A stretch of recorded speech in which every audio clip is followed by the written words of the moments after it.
So I wanted to continue my series looking at some of the underappreciated villages of Burgundy by talking a little bit about Santenay and Maranges.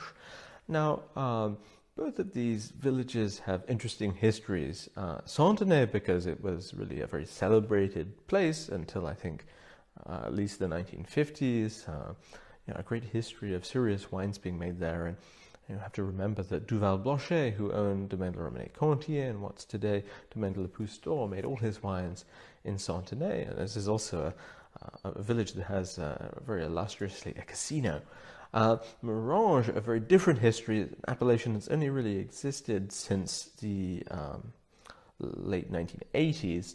Before that, these wines were sold as Côte de Beaune Village, and I think we can speculate with some plausibility that they were used as blending wine, as vin de médecin, to add color and structure to perhaps more illustrious appellations from the north when they didn't turn out so successfully. Of course, nothing like that would happen today. But both these appellations, I think, in the last 30, 40 years, or even really in the post-war period, have shared a common history, and in fact, in some ways have more in common with the fate of the Côte Chalonnaise than that of the rest of the Côte de Beaune. They've been subjected to those same sorts of vicious cycles whereby a less illustrious reputation has resulted in producers being forced to pursue cash flow, meaning yields, picking early rather than perhaps fully ripe, short élevage, and that, given those sort of sites and the kind of selections of Pinot Noir that they have down there, issued in some really pretty structured, unfriendly, austere red wines that sort of confirm the negative stereotypes that were the source of the problem in the first place. And that, I think, as a result of that, we often think of almost as if the Côte de Beaune ends at Chassagne-Montrachet. That's certainly reflected in the literature and the kind of producers that often get visited by journalists. But more and more, I'm very excited by what's going on in the southern end of the Côte de Beaune. And there are a lot of producers I could have talked about today.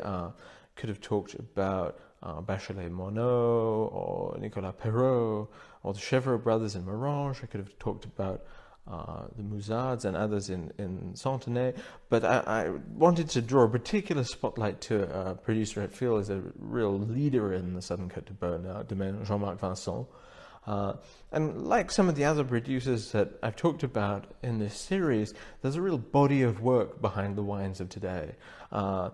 Already in the late 90s, Vincent was experimenting with things and pushing the boundaries, and it's been an incremental process of sort of serious effort, which sees its culmination today in the form of organic farming, obviously cultivated soils, higher density plantings, interesting Moselle selections, training the canopies higher, and then in the cellar working with longer élevage, really refining cooperage choices, honing in on every detail and taking it to the next level. I found the wines immensely impressive, and they really show what can be done in these appellations when the boundaries are pushed and the quality of the wines is disproportionately greater than the amount of attention that they receive. So I encourage people to taste them. I've just tasted through the 2018 releases, and they're extremely successful examples of a vintage which was not necessarily easy to make uniformly successful.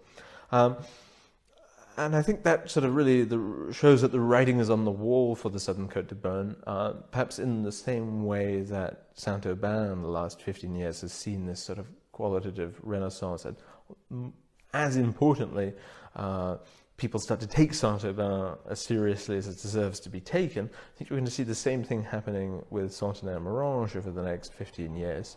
Perhaps it's no accident, in fact, that some top producers from Saint-Aubin, like Olivier Lamy and Pierre-Yves Collin, are producing very serious white wines and red wines also from Santenay today. So, I encourage people to look at these appellations more seriously, to study the nuances and shadings of sites that they contain, and to enjoy the great value that also these wines still represent in the universe of contemporary Côte d'Or Burgundy.